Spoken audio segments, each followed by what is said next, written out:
KPBS On Demand is supported by UC San Diego's Art Power, presenting cellist Joshua Roman, performing from his album Immunity, alongside music by J.S. Bach and more, Sunday, June 22nd at UC San Diego's Epstein Family Amphitheater. Reserve your tickets at artpower.ucsd.edu.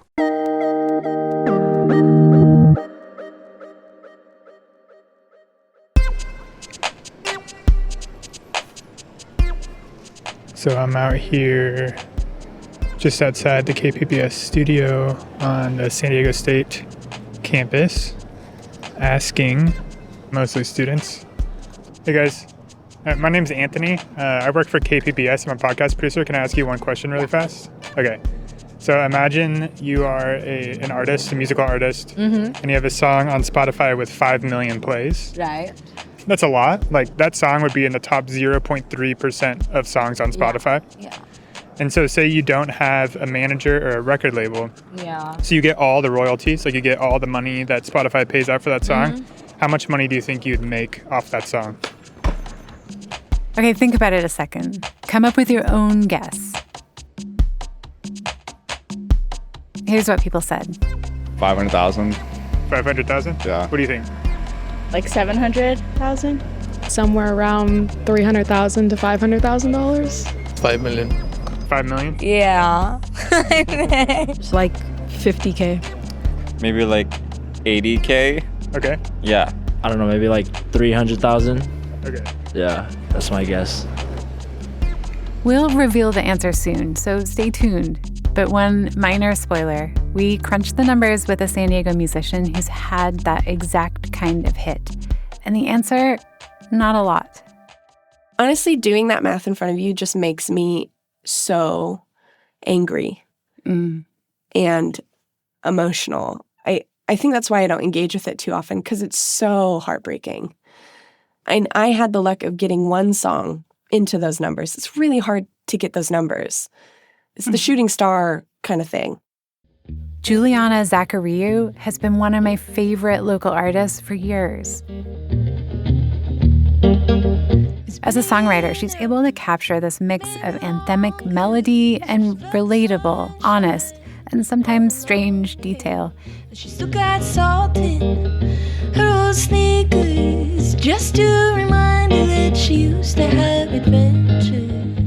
Today we'll hear her story, how she's persevered for over a decade as a musician. She's had a taste of breaking through, of making it in a big way.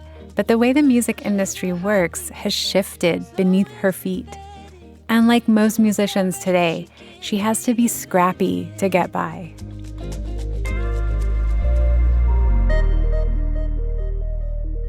Streaming is a huge part of her career. She has to think about it all the time. We'll dig deep into the world's leading streaming company, Spotify, with a journalist who's covered the company for nearly a decade, because Spotify has changed a lot in recent years.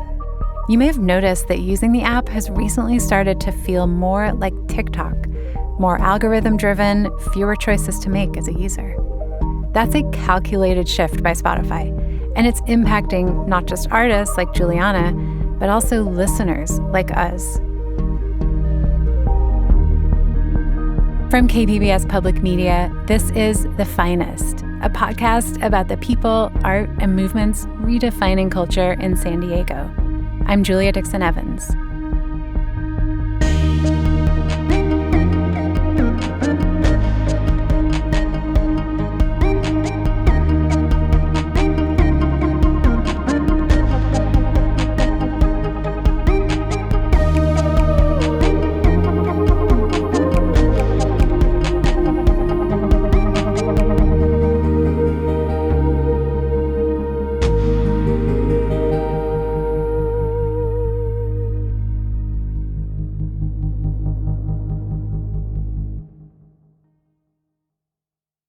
KPBS On Demand is supported by UC San Diego's Art Power, presenting cellist Joshua Roman, performing from his album Immunity, alongside music by J.S. Bach and more, Sunday, June 22nd at UC San Diego's Epstein Family Amphitheater. Reserve your tickets at artpower.ucsd.edu.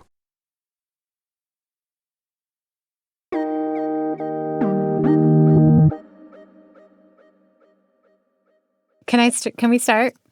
Yep. Okay. Just a heads up, there's one very well-placed bad word in this episode. Okay, back to our interview. What kind of music were you surrounded by growing up? Like, what did you discover when you were a young person? It was pretty eclectic in my house. My dad kind of primarily listened to a lot of early funk stuff, like Commodores, Earth, Wind, and Fire. Mm-hmm. But also my dad really liked like Toto, and it's just like white guy bands that are like really tight, like really, really like excellent studio musician white guy bands. That, and then my mom introduced some like Alison Krauss and Bonnie Raitt early on, and I did love them. And then my sister took me aside and she was like, no, do this. And then she introduced me to the Beatles and the Rolling Stones and Led Zeppelin. She was really into The Who, a lot of that like classic rock era. And that blew my mind. And that was like 13, 14, 15. And she and I sort of found our own niche together. Do you remember when you first decided to seriously set out to make music professionally? Yeah. I mean, I made my first record when I was 14, and I made a second record at 16. Mm-hmm. I was selling it from my locker in high school, and it's not available online or anything, but it was pretty cool stuff at my high school. In that moment, were you thinking big? Were you thinking like record labels, more? I am ambitious. I always think big. The image I was working off of was like a Taylor Swift. Mm-hmm. I didn't understand like independent musicians. So like kind of the model I'm given is like, oh, I'm 16, I'm going to make this record and then I'm going to hit it big. And I also had a kind of semi-manager at the time, and he wanted to like pitch me to Disney and like, do that whole thing. Mm-hmm. And he was talking about all of these ideas and kind of scaling up and stuff. So yes, like I would watch American Idol and be like, oh my God, maybe I could be Kelly Clarkson. Mm-hmm. We know those Taylor Swift and Kelly Clarkson stories are exceedingly rare. Julianna didn't become a teenage star, but she kept getting better little by little. She eventually moved to Nashville for college to study songwriting. Just after graduating, she struck gold. She wrote Subway Song, that shooting star song with 5 million plays we mentioned earlier. Subway Song and I have had a relationship. It came out in 2018, so that's, 7 years ago now. And it was back when the Spotify algorithm was more like true, mm-hmm. and really led by if people were just enjoying it, it would just sort of bloom. And I made that record while I was in New York. I was there for a off-Broadway gig. I was playing a live score, and it was the first time I got to do music full-time for 6 weeks in Manhattan. It was like life-changing, really. I was so poor. The rate was crazy low. I wanted to do anything but scoop ice cream in Nashville. I just wanted to go. But I ended up meeting this brilliant writer, Josh Flowers, who is like a big collaborator with me now. And we fell in love with each other's catalogs. We spent every waking moment together. And I wrote that song sort of based on all of our commuting that we had to do to and from the theater on the D train. Braving smiles across the aisles past the suits and sighs. And we just did a lot of that and a lot of late night train nights. And he'd be okay with me saying this. I did have like a big crush on him, like big time. Who wouldn't? He's super charming and really good at what he does. And he's really cute. And so I started kind of writing the song about him and kind of the romance of us training around Manhattan together, working, sharing coffees because we had no money, kind of stuff. And then he ended up helping me finish it. And he was the one who was like, wouldn't it be so funny if we had like dance moves in the chorus? And then we came up with the sway left, sway right, slow dancing in the middle of the subway. Sway left, sway right, slow dancing in the middle of the subway. And I had some perk time at a studio, which is just like a free studio day for working on my friend's music. And I literally wrote the song to have something to record that day. So it all happened in like a week. Mm-hmm. I was finishing it on the way to the studio. And then what is out on the internet is just a demo that I was going to come back and make again.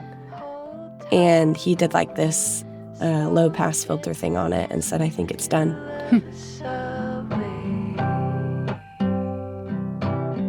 And then I just put it out, and of course it's the thing I spent like the least amount of time on in my life has done the best. I think it's just, a lesson to me to not take things so seriously and also just be grateful. You never really know what's going to work. Mm-hmm. Like, do you have an estimation of how much you've made off of that song? Just from streaming, just from Spotify? Yes. Well, I could do a live estimation for you. 1 second. Ooh. This is a math show. This is a math show, which will require a calculator. Okay. And I'm the sole writer on most of my catalog, which means that I'm getting 100% of the pie. And that's unusual. That's unusual. Okay, I think I'm at like 5 million, right? Mm-hmm. Okay, so 5.123 or whatever, times 0.003, which is what I'm getting. I've made $15,000 on it over 7 years. 15,000. Yeah, not great. Honestly, doing that math in front of you just makes me so angry and emotional. I think that's why I don't engage with it too often, because it's so heartbreaking. Like, we shouldn't be so desperate all the time. Like, we should be able to be comfortable enough to keep making the thing we can make and feel, safe and taken care of, and like we can hire people for what they're worth. And it's just, I'm sick of being so savvy, and like pinching so many pennies and being so scrappy. I'm like the scrappiest person because of it. Making a living would be, I have an idea and I can do it. Right now, I have an idea and I'm like, how can I make that 10 times smaller so I can do it? We've talked about Spotify before, and it's hard to, right? We have to talk about it because it defines so much about music. Spotify. I can start with the thing that we're all meant to say, which is Spotify is open to, anybody can upload music. Anybody can have an opportunity to gain an audience, but it hasn't really done the work to sustain independent artists, especially when you deserve it. I mean, I'm part of a union now. There's like a new musicians union happening, UMA, I think is how you say it, United Musicians and Allied Workers. And basically, all we're trying to do is get 1 cent per stream. And if we did that, I would be able to make a living. I'm making now $300 a month.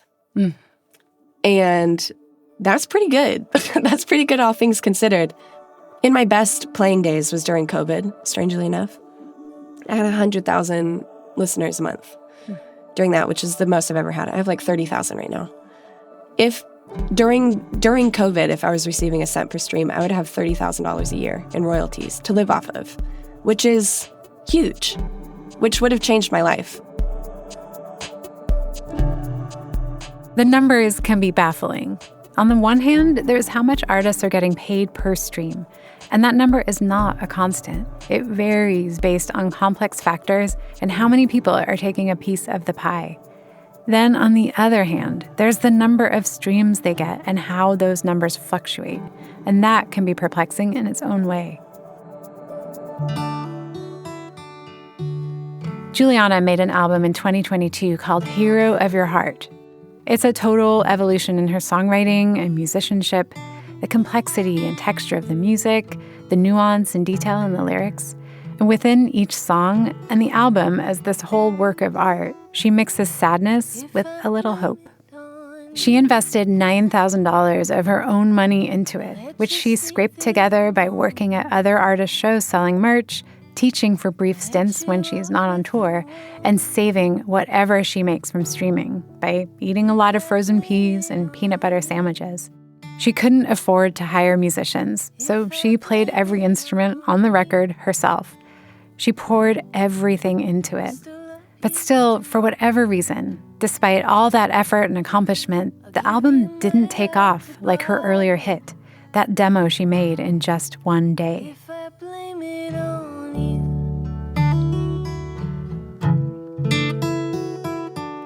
So after Subway Song, you have done such great work, but without as many plays.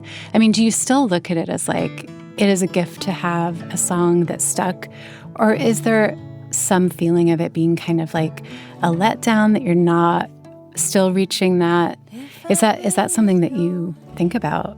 Oh, I mean, of course. I mean, on my bad days, I wake up and think, I've already done the best I can do. This is the most people I'll ever reach. And I'm just sort of sinking into anonymity. But on my better days, I'm grateful for it. I recognize that it was a different time. Spotify's kind of a monster now. Mm-hmm. There's no room for, if it's good enough, it'll find its way. It's just not a thing right now. So it's a trap to let metrics determine that you're doing something better or worse than you were in the past.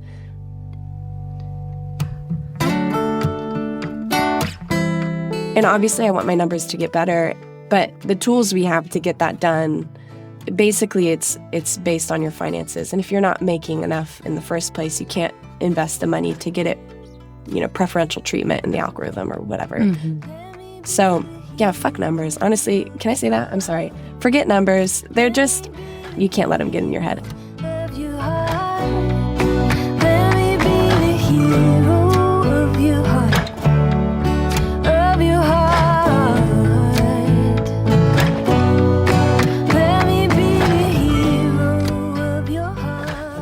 Today, compared to 2018, when Subway Song came out, Julianna feels it's harder to get traction on Spotify without big marketing money. And as a listener, I agree that Spotify has changed in recent years.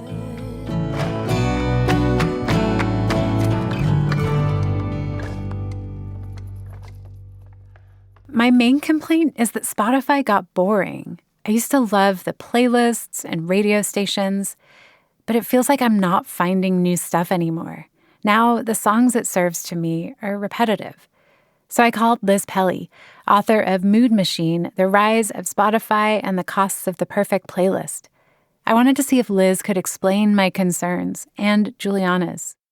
What you're saying, I think, is something that is a common observation about the way that Spotify in particular has evolved in recent years, and something that I really tried to trace in looking at the way in which the company had evolved is in the early days of their algorithmic recommendation and personalization, they had Pandora radio stations that mostly relied on this algorithmic recommendation system called collaborative filtering, which is basically if you like music that's similar to me, it'll show me stuff that's in your library that I've never heard of before. And previously, the emphasis was really on the word discovery, showing you music that you hadn't listened to before. Their kind of first big success story in personalization and algorithmic recommendations was Discover Weekly, which was meant to be, this algorithmic mixtape every Monday of music that you never heard before.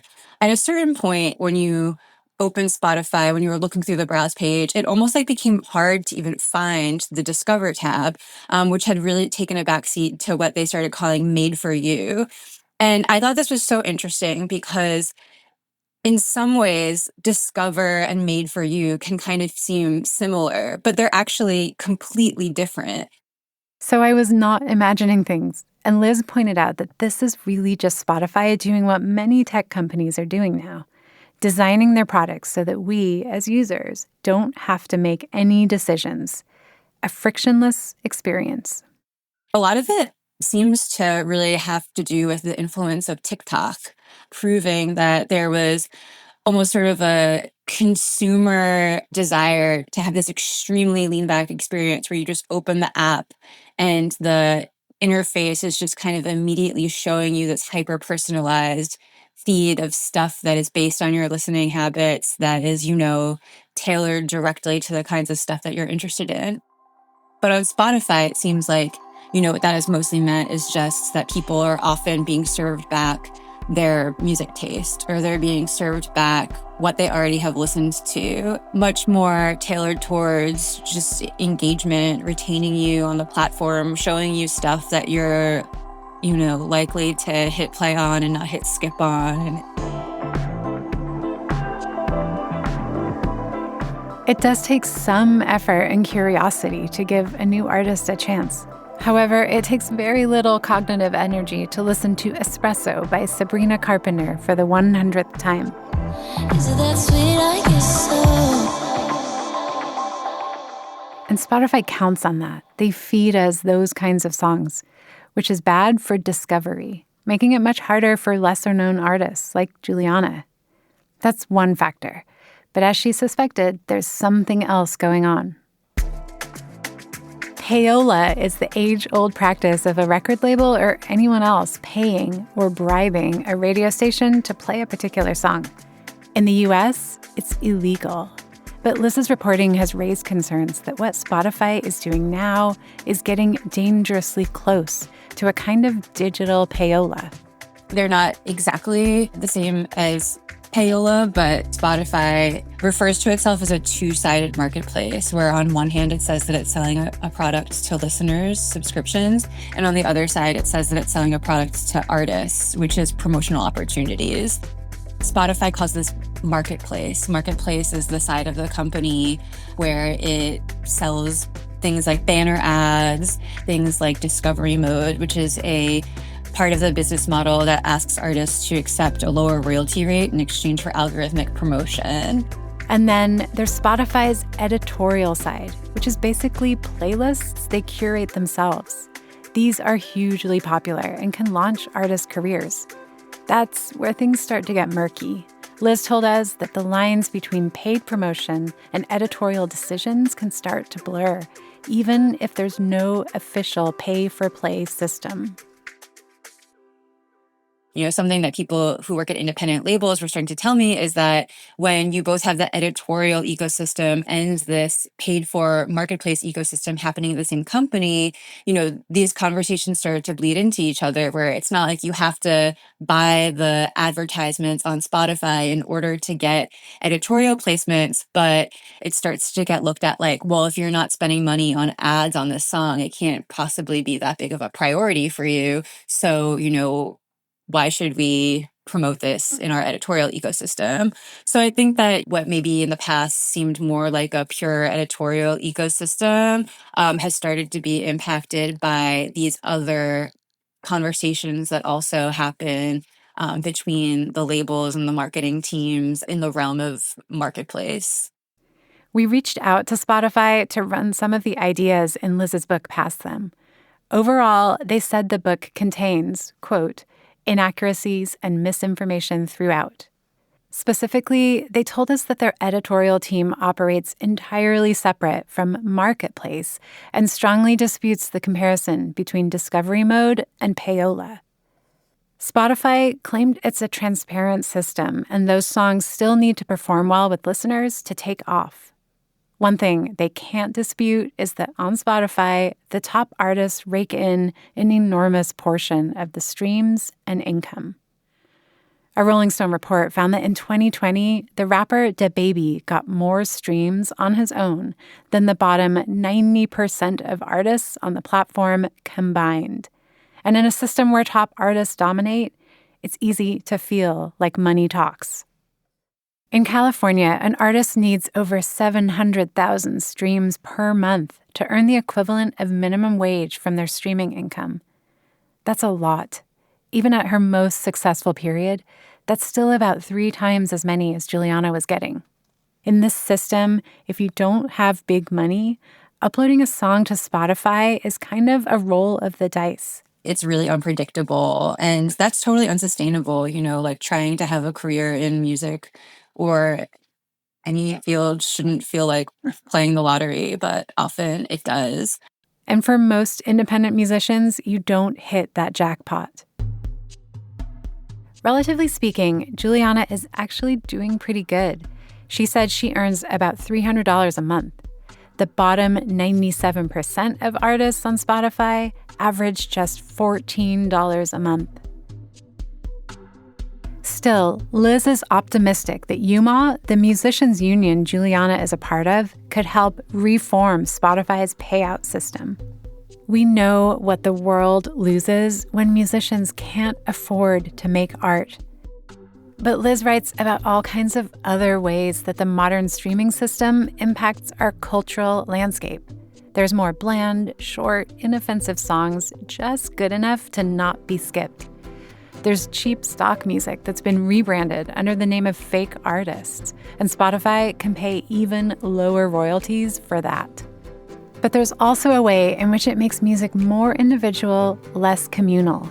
It disconnects music from where it came from and reduces it to individual songs that basically just serve as background noise for your daily routine.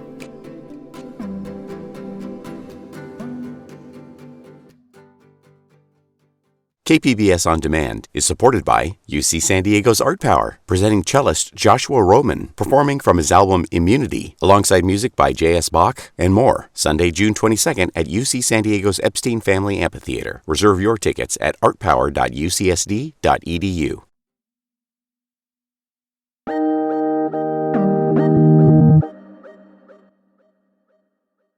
The first show I went to after COVID lockdowns was Julianna's at Soda Bar in City Heights.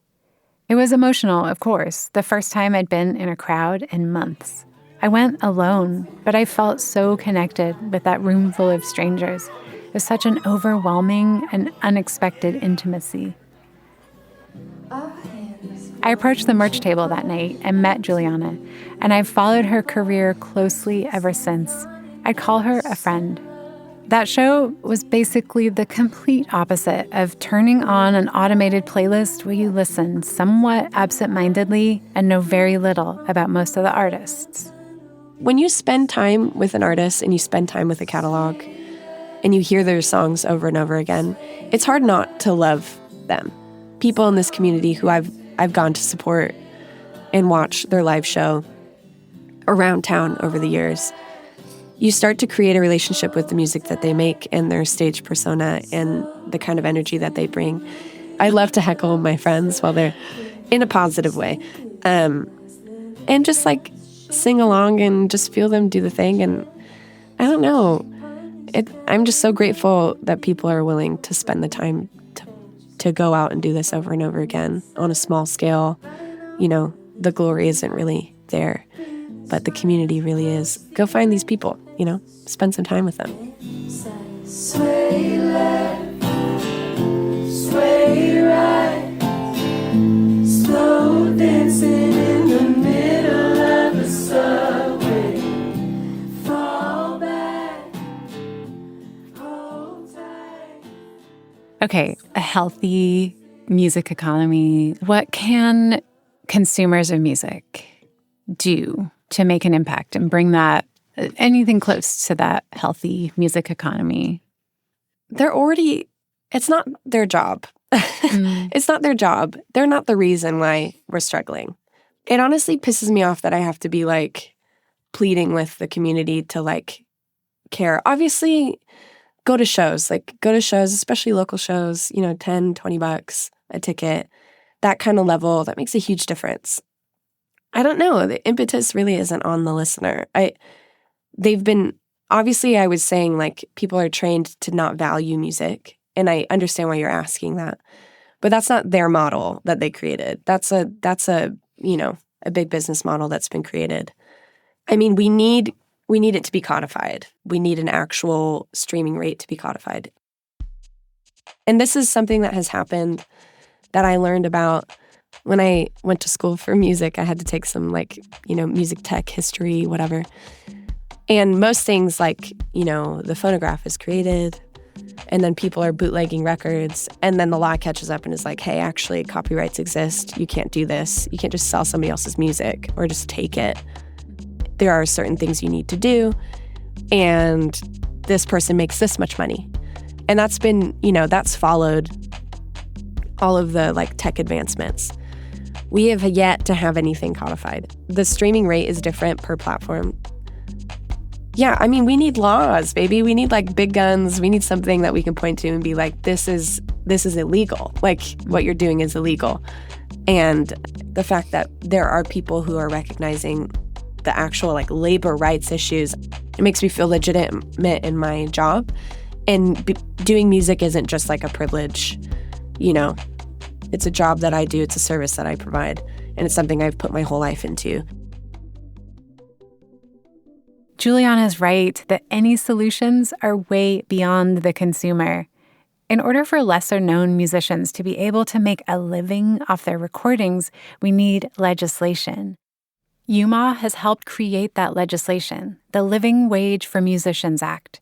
It was introduced in Congress last year. It aims to get artists a minimum of 1 cent per stream by adding a new 10% tax on streaming service providers and capping royalties for artists at 1 million streams per month. So some of the superstars would give up some of their income for everyone else. Also, it would increase the price of a streaming subscription by about 50%. So our Spotify monthly payment might go from $12 to $18.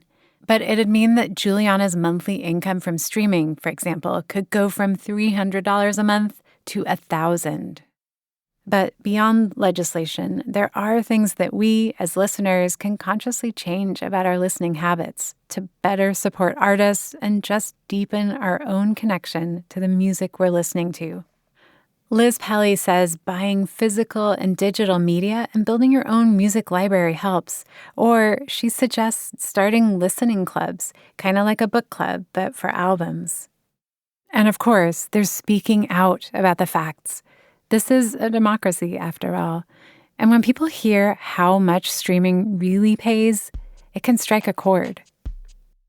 So remember those passersby we talked to at the start of this episode? When producer Anthony revealed the real answer, how much an artist actually makes from a song with 5 million streams, people were pretty shocked. It's about 15,000. Oh, that's not. that's really 5 million plays. Yeah. My God, I never knew that. Yeah. 15,000? Damn, that's crazy. That's it? Oh, my God, that's low. Yeah, that's pretty low. That's hella low. Are you serious? That's terrible.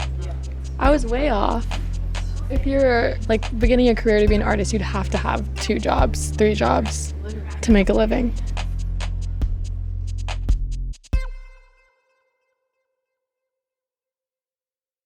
This year, Julianna will release her 3rd studio album.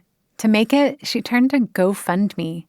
With the help of her wife, who shared the link shamelessly with everyone they've ever known, Julianna was able to crowdfund $30,000. This time, she was able to hire musicians. They recorded everything in 8 days. How will it do on Spotify is anybody's guess. If Julianna and UMaw, the union, are successful in securing better pay from streaming, luck will play less of a role in her ability to get by financially. But for now, even with the way the system is, she remains devoted to making music and sharing it with us. Dreamer, dreamer, half believer, goes to service for the choir.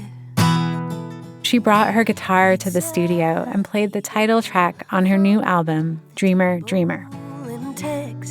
While driving in her car. So yeah, taking stock. Yeah, I'm gonna be 30. This is my 3rd commercially available full-length record. I'm in the career zone.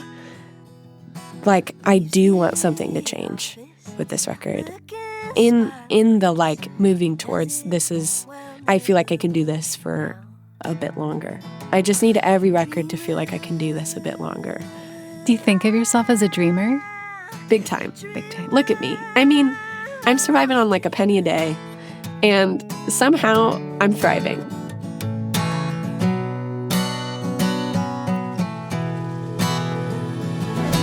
Dreamer, dreamer, half believer, goes to service for the choir, eats a bagel from the table and texts while driving in her car. Dreamer, dreamer, carpet cleaner. A special thank you to Julianna Zachariou and Liz Pelly for their help with this episode. You can find videos and more songs from Julianna's in-studio performance at our website, kpbs.org/thefinest.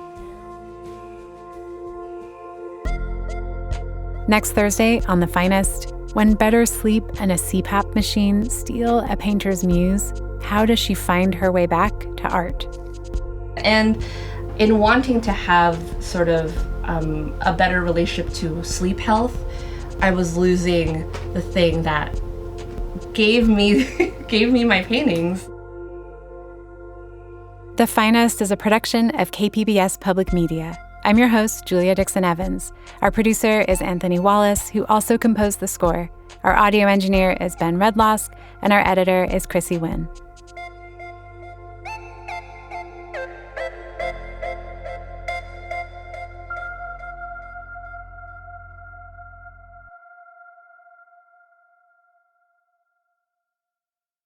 KPBS On Demand is supported by UC San Diego's Art Power, presenting cellist Joshua Roman, performing from his album Immunity, alongside music by J.S. Bach and more, Sunday, June 22nd at UC San Diego's Epstein Family Amphitheater. Reserve your tickets at artpower.ucsd.edu.